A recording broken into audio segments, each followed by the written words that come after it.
ಎಲ್ಲರಿಗೂ ನಮಸ್ಕಾರ ಸ್ನೇಹಿತರೆ. ಇನ್ಫಾರ್ಮೇಷನ್ ಯೂಟ್ಯೂಬ್ ಚಾನಲ್ಗೆ ಆತ್ಮೀಯವಾದ ಸ್ವಾಗತ. ಕರ್ನಾಟಕ ಸರ್ಕಾರ ಪರೀಕ್ಷಾ ಪ್ರಾಧಿಕಾರದ ವತಿಯಿಂದ ಕರ್ನಾಟಕದಲ್ಲಿ ಮಿಕ್ಕಿಳಿದ ವೃಂದದಲ್ಲಿ ಖಾಲಿ ಇರತಕ್ಕಂಥ ವಿವಿಧ ಶಿಕ್ಷಕರ ಹುದ್ದೆಗಳಿಗೆ ನೇಮಕಾತಿಗಳ ಅರ್ಜಿಗಳನ್ನು ಆಹ್ವಾನಿಸಲಾಗಿದೆ. ಅದರ ಬಗ್ಗೆ ಈ ಒಂದು ವಿಡಿಯೋದಲ್ಲಿ ಸಂಪೂರ್ಣವಾದ ಮಾಹಿತಿಯನ್ನು ತಿಳಿಸ್ತೇನೆ. ವಿಡಿಯೋವನ್ನು ಸ್ಕಿಪ್ ಮಾಡಿಬಿಟ್ಟು ದಯವಿಟ್ಟು ಸಂಪೂರ್ಣವಾಗಿ ನೋಡಿ ಸ್ನೇಹಿತರೆ. ಇದೇ ಥರದ ಕನ್ನಡ ಉದ್ಯೋಗ ಮಾಹಿತಿಗಳನ್ನು ತಿಳಿದು ಇನ್ಫಾರ್ಮೇಷನ್ ಯೂಟ್ಯೂಬ್ ಚಾನಲ್ ಸಬ್ಸ್ಕ್ರೈಬ್ ಆಗಿಲ್ಲ ಈಗಲೇ ಸಬ್ಸ್ಕ್ರೈಬ್ ಮಾಡ್ಕೊಂಡು ವಿಡಿಯೋ ಮುಂದುವರ್ತಿದೆ. ನೋಡಿ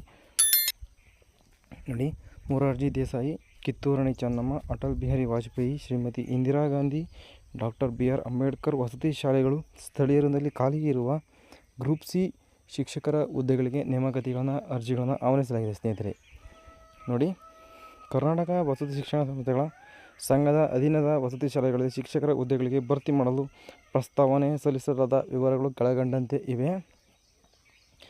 ಕನ್ನಡ ಭಾಷಾ ಶಿಕ್ಷಕರು ಹುದ್ದೆಗಳಿಗೆ ಅರ್ಜಿಗಳನ್ನು ಕರೆದಿದ್ದಾರೆ. ಆಂಗ್ಲ ಭಾಷಾ ಶಿಕ್ಷಕರು, ಹಿಂದಿ ಭಾಷಾ ಶಿಕ್ಷಕರು, ಗಣಿತ ಶಿಕ್ಷಕರು, ವಿಜ್ಞಾನ ಶಿಕ್ಷಕರು, ಸಮಾಜ ವಿಜ್ಞಾನ ಶಿಕ್ಷಕರು, ದೈಹಿಕ ಶಿಕ್ಷಣ ಶಿಕ್ಷಕರು, ಪದವೀಧರ ಚಿತ್ರಕಲಾ ಶಿಕ್ಷಕರು, ಡಿಪ್ಲೊಮೊ ಚಿತ್ರಕಲಾ ಶಿಕ್ಷಕರ ಹುದ್ದೆಗಳಿಗೆ ನೇಮಕಾತಿಗಳಿಗೆ ಅರ್ಜಿಗಳನ್ನು ಕರೆದಿದ್ದಾರೆ ಸ್ನೇಹಿತರೆ. ಹುದ್ದೆಗಳ ಸಂಖ್ಯೆಗಳನ್ನು ನೋಡ್ತಾ ಹೋದಾದರೆ, ಕನ್ನಡ ಶಿಕ್ಷಕರಿಗೆ 62 ಹುದ್ದೆಗಳು ಖಾಲಿವೆ. ಇಂಗ್ಲೀಷ್ಗೆ 69 ಹುದ್ದೆಗಳು ಖಾಲಿವೆ. ಹಿಂದಿ ಭಾಷಾ ಶಿಕ್ಷಕರಿಗೆ 31 ಹುದ್ದೆಗಳು ಖಾಲಿವೆ. ಗಣಿತ ಶಿಕ್ಷಕರಿಗೆ 35 ಹುದ್ದೆಗಳು ಖಾಲಿಯಿವೆ. ವಿಜ್ಞಾನ ಶಿಕ್ಷಕರಿಗೆ 32 ಹುದ್ದೆಗಳು ಖಾಲಿಯಿವೆ. ಸಮಾಜ ವಿಜ್ಞಾನ ಶಿಕ್ಷಕರಿಗೆ 24 ಹುದ್ದೆಗಳು ಖಾಲಿಯಿವೆ. ದೈಹಿಕ ಶಿಕ್ಷಕ ಹುದ್ದೆಗಳಿಗೆ 33 ಹುದ್ದೆಗಳು ಖಾಲಿಯಿವೆ. ಚಿತ್ರಕಲಾ ಪದವೀಧರ ಶಿಕ್ಷಕರಿಗೆ 17 ಹುದ್ದೆಗಳು ಖಾಲಿಯಿವೆ. ಡಿಪ್ಲೊಮೊ ಚಿತ್ರಕಲಾ ಶಿಕ್ಷಕರಿಗೆ 17 ಹುದ್ದೆಗಳನ್ನು ಖಾಲಿಟ್ಟಿದ್ದಾರೆ ಸ್ನೇಹಿತರೆ. ಇನ್ನು ವೇತನ ಶ್ರೇಣಿ ಬಗ್ಗೆ ನೋಡ್ತಾ ಹೋಗೋದಾದರೆ, ಕನ್ನಡ, ಇಂಗ್ಲೀಷ್, ಹಿಂದಿ, ಗಣಿತ, ವಿಜ್ಞಾನ, ಸಮಾಜ ವಿಜ್ಞಾನ ಮತ್ತು ದೈಹಿಕ ಶಿಕ್ಷಣ ಶಿಕ್ಷಕರಿಗೆ 54,099 ಸ್ಯಾಲ್ರಿ ಸಿಗ್ತಾ ಹೋಗುತ್ತೆ. ಮತ್ತು ಪದವೀಧರ ಚಿತ್ರಕಲಾ ಮತ್ತು ಡಿಪ್ಲೊಮೊ ಚಿತ್ರಕಲಾ ಶಿಕ್ಷಕರಿಗೆ 49,092 ಸ್ಯಾಲ್ರಿ ಸಿಗ್ತಾ ಹೋಗುತ್ತೆ ಸ್ನೇಹಿತರೆ. ಒಟ್ಟು ಬಂದುಬಿಟ್ಟು 320 ಹುದ್ದೆಗಳಿಗೆ ನೇಮಕಾತಿಗೆ ಇಲ್ಲಿ ಅರ್ಜಿಗಳನ್ನು ಆಹ್ವಾನಿಸಲಾಗಿದೆ ಸ್ನೇಹಿತರೆ. ಸರಿನಾ?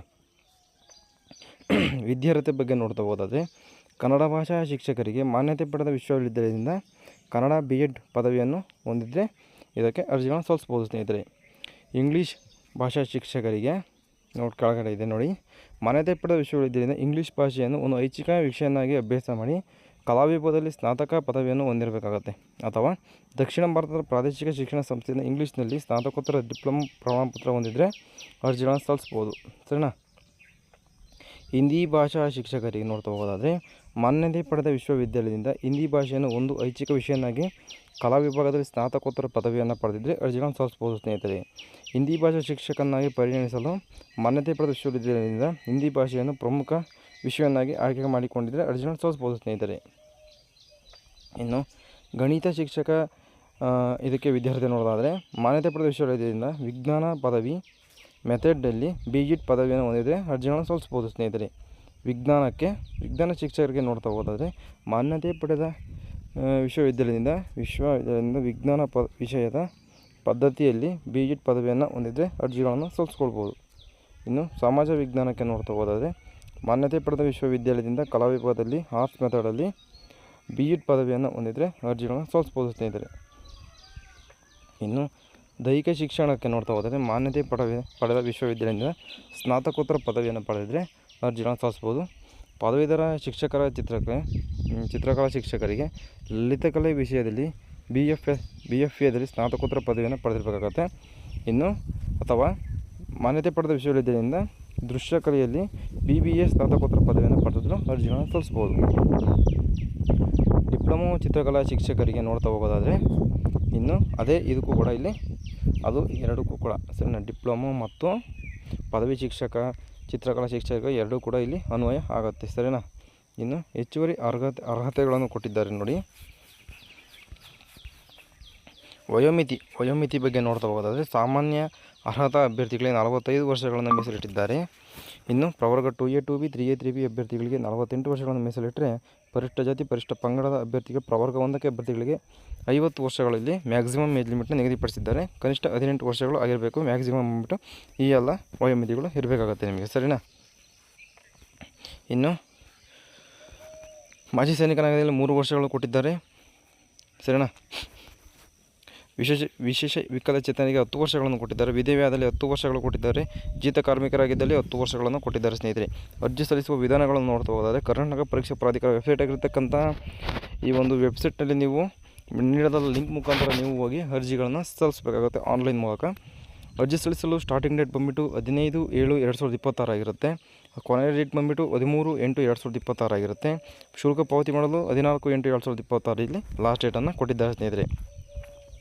ಕಾಯಂ ಪೂರ್ವ ಅವಧಿ ಮತ್ತು ವೇತನ ಶ್ರೇಣಿ ಆಗಲೇ ಹೇಳಿದಾಗೆ ಕಾಯಂ ಪೂರ್ವ ಅವಧಿ ನೇರ ನೇಮಕಾತಿ ಮೂಲಕ ಆಯ್ಕೆಗೊಂಡ ಅಭ್ಯರ್ಥಿಗಳು 2 ವರ್ಷಗಳ ಕಾಯಂ ಪೂರ್ವ ಅವಧಿಯಲ್ಲಿರುತ್ತಾರೆ ಸ್ನೇಹಿತರೆ. ಸರಿನಾ? ನೋಡಿ, ಆಗಲೇ ಹೇಳ್ದಂಗೆ ಎಲ್ಲ ಒಂದು ಸ್ಯಾಲ್ರಿ ಬಗ್ಗೆ ನಿಮಗೆ ಡೀಟೇಲ್ಸ್ ಕೊಟ್ಟಿದ್ದೇನೆ.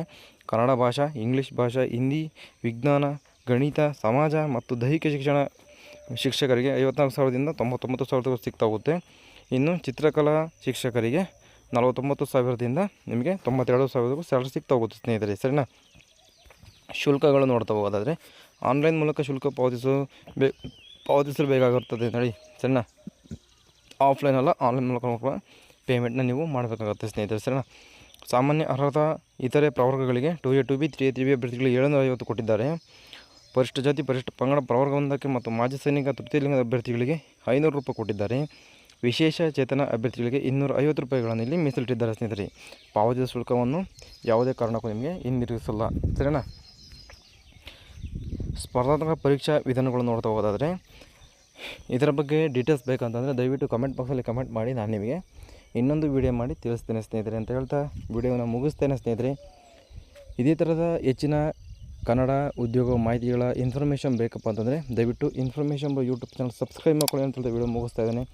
ಈ ಒಂದು ವಿಡಿಯೋನ ಫ್ರೆಂಡ್ಸ್ ಮತ್ತು ಫ್ಯಾಮಿಲಿಯಲ್ಲಿ ಶೇರ್ ಮಾಡಿ. ಸಿಗೋಣ ಮುಂದಿನ ವಿಡಿಯೋದಲ್ಲಿ.